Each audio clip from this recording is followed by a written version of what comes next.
Hello and welcome to another Star Citizen podcast. I'm your host, BoredGamer, and I'm joined by the lovely Zin. Say hello, Zinnia. Hello, Zinnia. We are talking about Star Citizen today, like we do every time we do every video. So it's the 26th of February, 2024. Lots of stuff's happened over the last week. CitizenCon has been properly announced with its date and place and stuff like that. We've got engineering gameplay turning up in 3.23, which is unexpected. Well, yeah, relatively unexpected at least. We've got problems with the Idris event, and we've got master modes issues.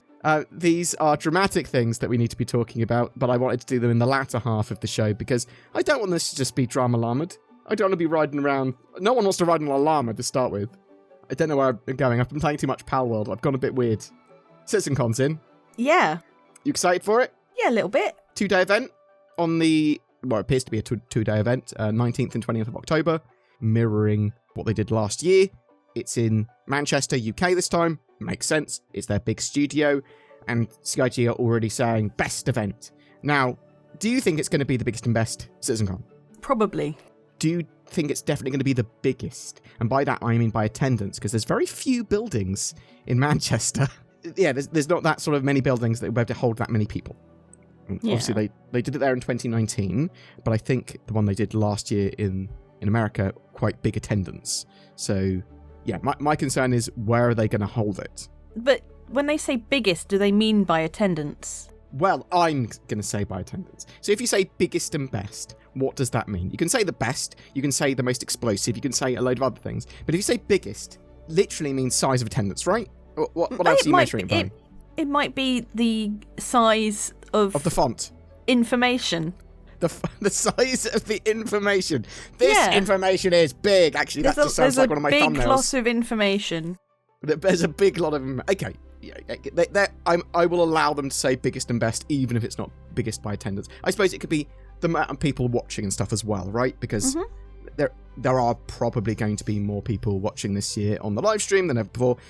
Almost certainly, it'll all be live streamed for free. They previously attempted to do like a BlizzCon digital ticket thing, which people went, no, this is ridiculous. And they went, yeah, sorry, we'll just sell digital goodies packs that you can buy if you want, but they stream it for free. Do you think there's going to be benefits in actually physically going there? And if so, what? The excitement and the experience of the experience of like, because they made quite an effort last time, didn't they, to like make it all look quite good. So every CitizenCon since I started going to them, so 2015 CitizenCon was fantastic. They basically hired out a hangar, and they had I think it was a Concorde above us, which basically looked like a cutlass, while they had everything going on the stage, so that was sort of suspended above us. And that was really cool. And then obviously 2019, that was an absolutely amazing CitizenCon, big hall. They had a bar there, they had all the food areas and everything all themed, and that's basically what they've been doing since. Obviously, there was Doomflu, which sort of shut everything down, and then we didn't have another CitizenCon that was in person until 2023, and that was a absolutely fantastic event from people that visited it. There was a load of stuff to see and do, very similar to 2019's, in my opinion. I think it's going to be very similarly themed again, as in there'll be a load of stuff to do, and there'll be lots of orgs, and there'll be lots of set dressing around. I do think it's probably...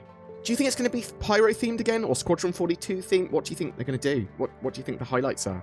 So I think probably Pyro themed again, maybe, but I'm hoping for some more Squadron 42. I'm really hoping that all of this, CitizenCon this year is going to be amazing, is basically going to be, we're announcing a release date for Squadron 42.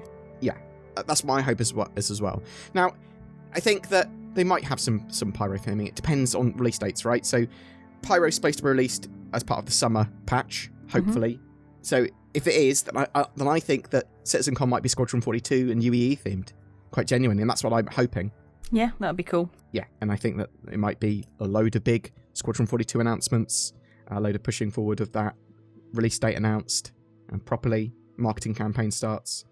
And I'm so excited for that. They've got that giant studio in Manchester as well now, which they're concentrating all the power in. I think one of the reasons that we're seeing some of the higher level CIG members leave is because they are effectively unwilling to permanently move to the UK. Sid and I are going to be attending, or at least we're planning to attend CitizenCon this year. We do know that there's a little mini event or something happening, a limited availability event on the 18th, which I'm assuming is like an office tour or some sort of special concierge or VIP party. Do you think it's worth going to those sort of things if you can get hold of them, or do you think it's just an expensive thing that doesn't really give you much beyond, again, an experience? I think it's an expensive thing that doesn't really give you much other than experience, but maybe you're all about experience. Yeah. You want to be part of the Star Citizen experience, then rub get your wallet shoulders out. rub shoulders with like high CIG people, but bar citizens are pretty much like that, so... Yeah, and the CitizenCon itself will be like that. I think last year's tickets, were they $199 and $299 or something like that? Something like that. $199 for the standard ticket, and then the premium experience ticket was $299. Some CitizenCons, they have given out Octane drives, they've given out like special loot golden tickets, things like that people are like, oh, it's super worth becoming a VIP for these sort of things. But we literally don't know what we're going to get beyond like attendance by buying these tickets and probably a digital goodies pack, and potentially the chance of some other stuff. The experience itself, though, is absolutely amazing. Like, these are fantastic fan events that have just such a cool atmosphere, and I absolutely loved going in 2019 and 2015 when I've been in the UK before, and I'm really looking forward to it again. And for a miniature taste of that experience, you can come to Bar Citizen on the 2nd of March in Manchester, the Manchester Brewdog Doghouse. I'll put details down below. I'm not sure how many tickets are left for that. They're free, but there's like a limit to the venue. You looking forward to that as well, Zin? Yeah. Good. What are we going to do when we're at Bar Citizen, other than make sure I don't drink too much? Yeah, make sure you don't drink too much. Yeah, that's good. That's fine. I promise that I will be good. Right. Engineering in Alpha 3.23. Were you expecting to see this as an experimental mode for Arena Commander turn up in, well, April, I suppose? No. No. I was not expecting it. What do you think it is going to be? Because obviously it's an experimental mode, which means it's going to be very alpha. What are you expecting to see from it? Is it just what we saw at CitizenCon or something a bit more evolved? Well, probably kind of like what we saw at CitizenCon. But I'm expecting AI fighters, and you'll be on a hammerhead or something similar to that. Yeah. And I'm like, maybe with an AI pilot on the hammerhead, and you just basically have to concentrate on the engineering. Or if you could do it with multiple people. I mean, I love the idea of just being engineers, not having any other form of, not being involved in the combat other than engineering. That's a cool idea for a mode. So they did say it was going to be 3 modes for experimental modes for engineering. Okay. Something like that. I mean, I really love that idea. So we do know that obviously master modes are coming in 3.23 so, with the precision targeting system. So being able to target the systems/subsystems and then have engineering there to repair them, to put out fires, to replace those systems, and to do all the connecty fusey things.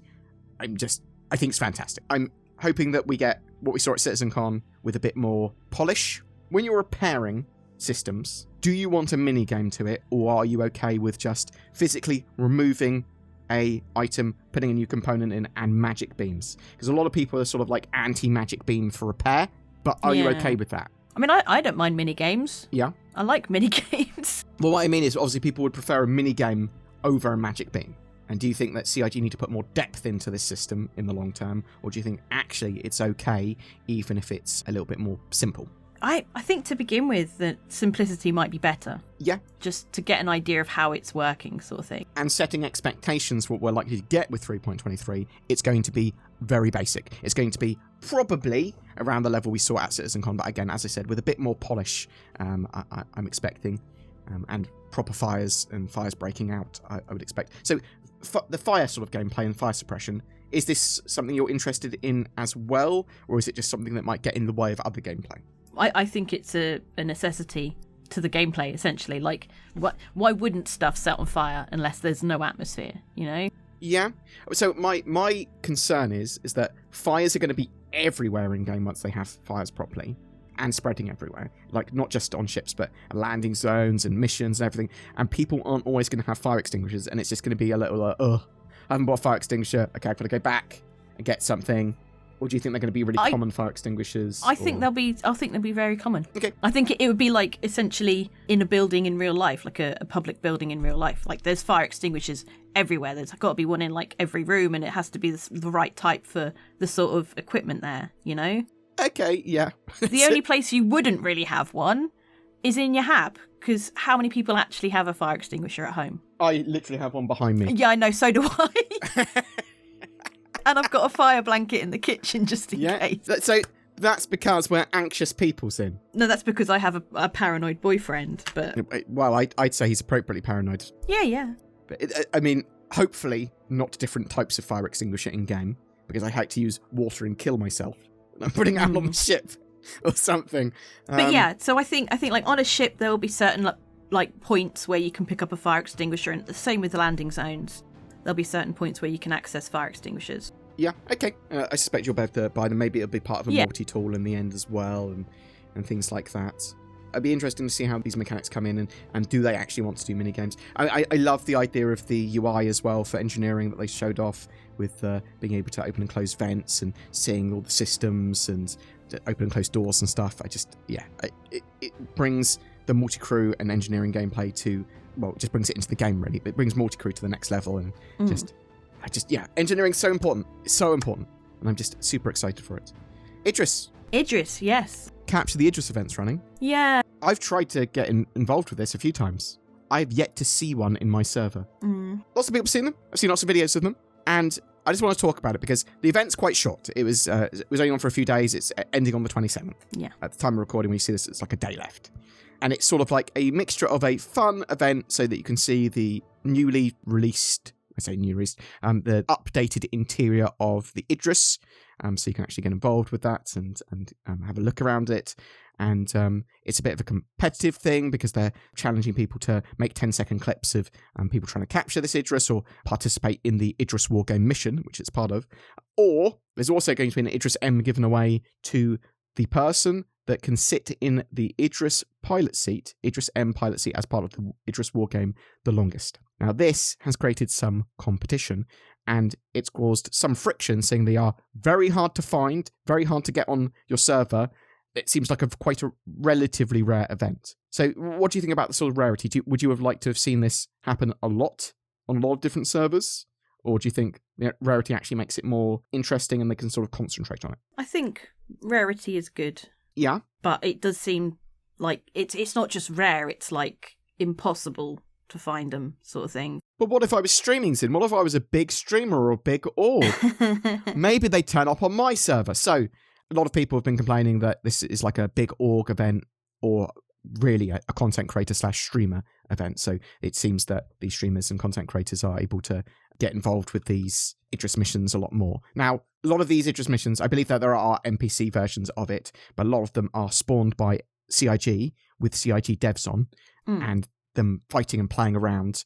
They hold the Idris to start with, and then obviously these other streamers and stuff and other people on the server try and take control of it. So there's obviously some selection of where they're going. And yes, if someone is streaming and they want to appear on their stream, it's part of marketing.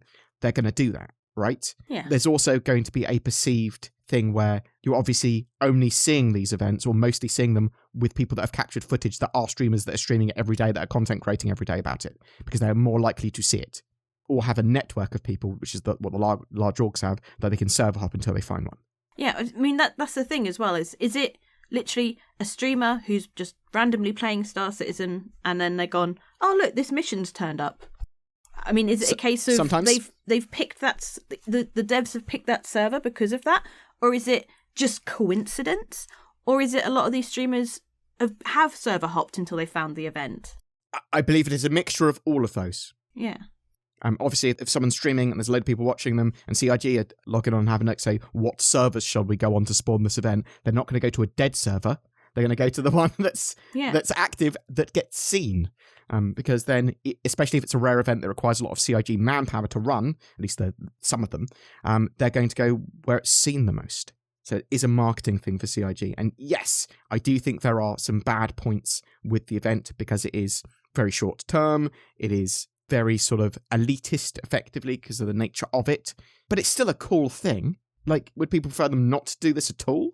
Yeah, I mean, like, I couldn't imagine you or I being able to get together, like, server hop until we find a server and have any chance of achieving this. We would have to group up with other people. Yes. So, yeah, orgs are going to be in a better position to try and achieve this. And that's not to say that solos and very small groups can't get involved.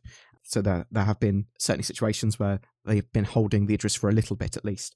There is another issue with the whole event, and that's the nature of people saying that some griefing is going on where, because the Idris is fully destructible. You want to take and hold it for as long as possible, but you can blow it up. So a lot of people are just trying to blow them up wherever possible, especially when another org's on them. What do you think of that sort of behaviour? Do you think that actually that's just part of the game, part of the mission? Or do you think people should not blow it up if they can help it? I mean, it's part of the game. Yeah. And I don't see what ramming it and blowing it up is going to achieve, because you're not going to get in it because it's destroyed now. But what if you've already got a good time, or you've got a friend or an orc that's How already got a good time? do you know that you've got a good time? Well, I know that it's going to be much better if I blow up everyone else's Idris, right? I guess. I'm giving a level of legitimacy to it. Maybe you should be disqualified. Oh, a disqualification for the Idris war game because you blew up the Idris. Mm-hmm. Huh. I suppose you could say, please don't blow it up. Like, if the whole point, it's like playing King of the Hill, and you've got the best time on King of the Hill, so you decide to drop a nuke on it. So nobody else... that's not how it works, and it shouldn't be how it works. But at the end of the day, it's down to CIG to work that stuff out, so...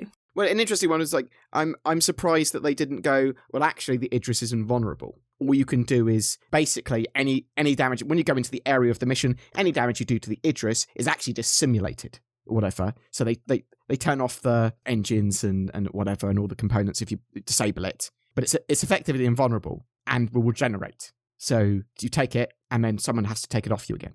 The event's effectively timed, so the Idris is there for 12 hours or something. I mean, I get that, but that doesn't seem very realistic. But it's an Idris war game, right? Yeah. It's the UE running a war game. Yeah. You know, it just doesn't seem realistic. I'd rather it be a case of if you destroy the Idris, like you literally take measures to destroy the Idris, you get a certain amount of time docked off of your time.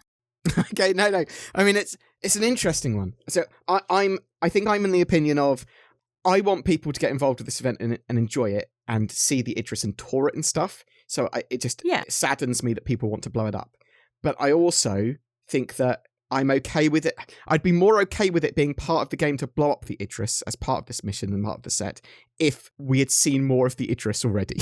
Do you know what I mean? If it was just like, oh yeah, I know all about that. I know all about that ship. I've seen it 1,000 times. Cool, whatever. That actually just potentially adds to the gameplay. But because I want to get more footage and content on it, I'm just annoyed that people want to blow it up for everyone. So Zin and I have different views on this, which is fine. We're allowed to have different views, even when I'm right and she's wrong. But yes, I'm interested to know your takes and experiences of that Idris event. Have you been able to see it? Have you been able to get involved with it? Are you loving it? Are you hating it? Do you think CIG just need to evolve this a bit more? Obviously, the event was quite short. Maybe they'll be running things like this again in the future. But it was just, I think it was quite a clever marketing thing. And I do think I'd like more, not less. So I'm glad that they're running stuff like that. But certain improvements they could make for the future. Master modes, Zin. Yes. Lots of talk about master modes since CIG have been talking about it a lot recently, and they're saying that it's going to be a part of Alpha 3.23 now. Cool. Which is, it's awesome. They're going to release it live. So this is a lot happening. It's a big update to the weapon systems, to the ship flight, to combat, and it's changed. So we've obviously played it a reasonable amount in 3.22.1, and they're changing things like gimbals, they're changing aiming. A lot of people are concerned that the direction the flight model and mechanics and dogfighting is going in is too dumbed down, it's too simplistic, it is too arcadey and far too loadout based, so that you can't really have ace pilots anymore because the skill ceiling has been squashed so close and the floor has been brought up so much. What do you think of people that would say, how would you apply to someone that said that? I'd say get good scrub. Okay, so you think people should try and explore the depth of the new system before saying it's not as good as the current or old one? Yeah, I mean, my personal opinion, I think it's all right. Yeah, obviously we are not top tier pilots or gunners, right? We're We are probably reasonable, but not great. We're certainly anyone that's actually trained to be good in a ship or a proper PvPer will just wreck us.